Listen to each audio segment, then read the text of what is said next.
Hello दोस्तों, स्वागत है आपका हमारे चैनल संख्यानंद में। जैसा कि आपको पता है, हम कक्षा 10 का अध्याय नंबर 9 का प्रश्नावली 9.1 कर रहे हैं, जिसमें हमने पिछले वीडियो में 1 से लेकर 8 तक सवाल कर लिए थे। आज हम प्रश्न क्रमांक 9 करेंगे। तो देखिए, प्रश्न क्रमांक 9 बोल रहा है, एक मीनार के पाद बिंदु से एक भवन के शिखर का उन्नयन कोण 30 डिग्री है और भवन के पाद बिंदु से मीनार का शिखर का उन्नयन कोण 60 डिग्री है। यदि मीनार 50 मीटर ऊंची हो तो भवन की ऊंचाई ज्ञात कीजिए। चलिए ठीक है, अपन इसको सॉल्व करते हैं।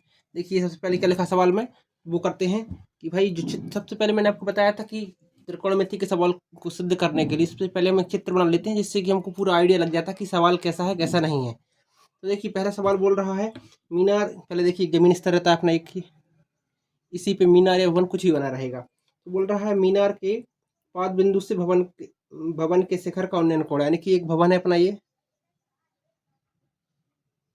देखिएगा, ये भवन है, इससे एक जो मीनार है इस तरफ दिखाई दे रहा है आपको, ठीक है। इस भवन के मीनार के पाद बिंदु से भवन के शिखर का उन्नयन कोण, ये मीनार है तो इसके पाद बिंदु से क्या है, एक उन्नयन कोण बनेगा अपना इस तरीके से।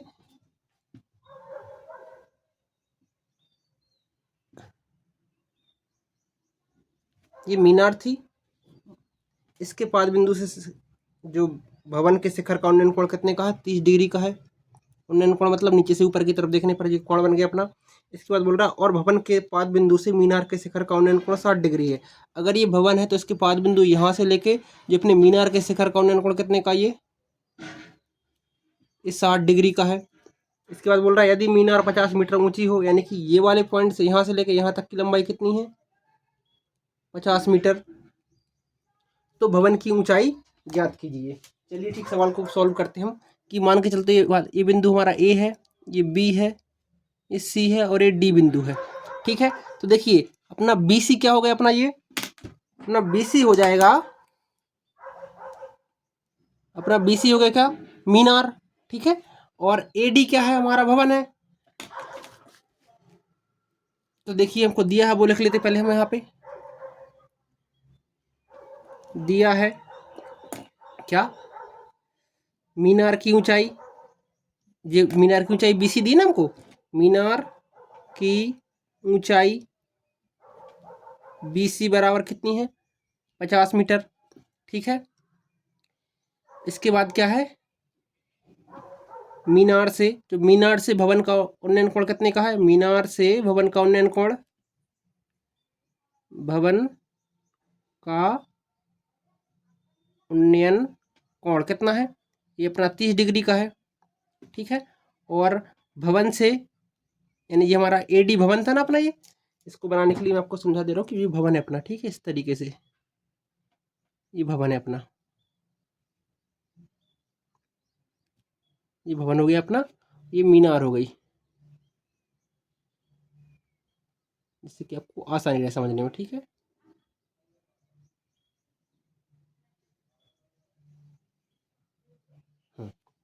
ये अपना भवन है। देखिए भवन से मीनार का उन्नयन कोण, मीनार के शिखर का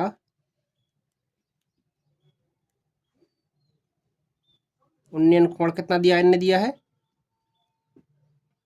60 डिग्री, ठीक है। ये भवन के शिखर से मीनार का उन्नयन कोण मिल गया, समझ में आ गई इतनी बात अपने को। अब आगे देखते हैं, देखो हमें ज्ञात करना है, वो लिख लेते, दिया है लिख लिया हमने, और ज्ञात करना है वो लिख लिया।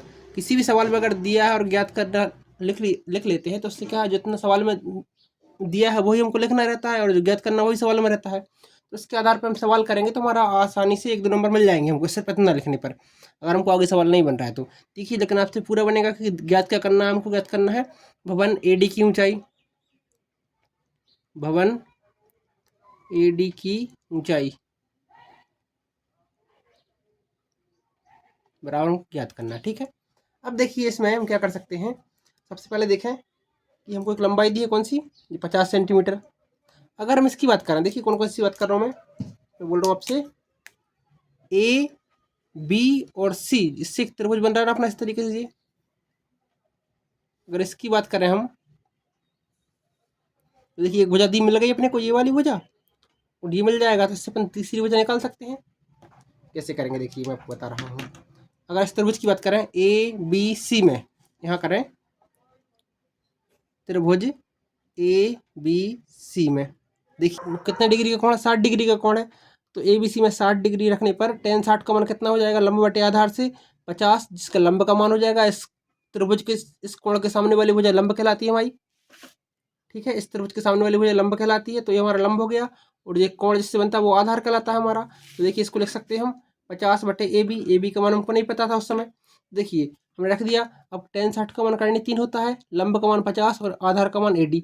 अगर हम ए बी को इस तरफ लेके आए तो ए बी बराबर हो जाएगा कितना, करनी 3 को इसके पास ले जाए तो क्या हो जाएगा, 50 बटे करनी 3। ये अपना ए बी का मान आ गया 50 बटे करनी 3। अब पुनः अपन क्या करते हैं, त्रिभुज कौन सा लेते हैं, ए बी डी में त्रिभुज, या बी ए डी में त्रिभुज, बी ए डी में। ठीक है, त्रिभुज बी ए डी में क्या करें, देखिए यहाँ पे अच्छे से बी ए डी की बात कर रहे हैं। तो देखिए इसमें क्या है, 30 डिग्री का कोण है, इसका जो लंब है ए बी है और आधार लंब ए डी है और आधार ए बी है। देखिए त्रिभुज ए बी डी में टेन 30 डिग्री बराबर क्या हो जाएगा, लंब बटे आधार। ठीक है, अभी हमको लंब का मान पता है, नहीं पता तो लंब की जगह लिख सकते हैं हम कितना, ए डी, क्योंकि लंब का मान ए डी है। इसके बाद हम देखिए आधार का मान कितना है, ए बी है, तो आधार का मान हमने कितना बोला था अभी हमको, ए बी का मान 50 बटे करनी 3, 50 बटे करनी 3। ठीक है, अब टेन 60 का मान आप लोग जानते कितना होता है, बताइए, 1 बटे करनी 3, टेन 30 का मान कितना होता है, 1 बटे करनी 3 बराबर ए डी बटे 50, और जो बटे का करनी 3 था ये पहुंच जाएगा ऊपर। ठीक है, समझ में आई इतनी बात, क्या किया हमने, टेन 30 का मान 1 बटे करनी 3, ए डी आएगा हमारा ए, जो ए डी बटे 50 बटे करनी 3 था, तो करनी 3 पहुंच जाएगा ऊपर। ठीक है, तो उसको अपन ऐसे भी लिख सकते थे कि भाई देखो 50 का गुणा अगर यहाँ पे करें हम, तो क्या हो जाएगा, 50 करनी 3 को बटे नीचे ले आए तो कितना हो जाएगा, करनी 3 और करनी 3 कितना हो जाएगा, 3 बराबर ए डी। ठीक है, यानी कि हमारा जो ए डी का मान कितना मिल गया अपने को, ए डी का मान मिल गया 50 बटे 3। इतनी समझ में आई, ये क्या मिल गया हमको, ए डी का मान कितना मिल गया, 50 बटे 3। यही हमारे सवाल का आंसर रहेगा, क्योंकि हमने देखो लिखा था कि भवन की ऊंचाई हमें ज्ञात करना था, भवन की ऊंचाई ए डी ज्ञात करना था अपने को। ठीक है, तो ए डी का मान कितना आ गया अपना, 50 बटे 3। ठीक है, इस तरीके से अपना ये सवाल पूरा होता है। इस वीडियो में हमने सवाल नंबर 9 पूरा कर लिया है। अगले वीडियो में हम सवाल नंबर 10 को करेंगे। तब तक के लिए धन्यवाद।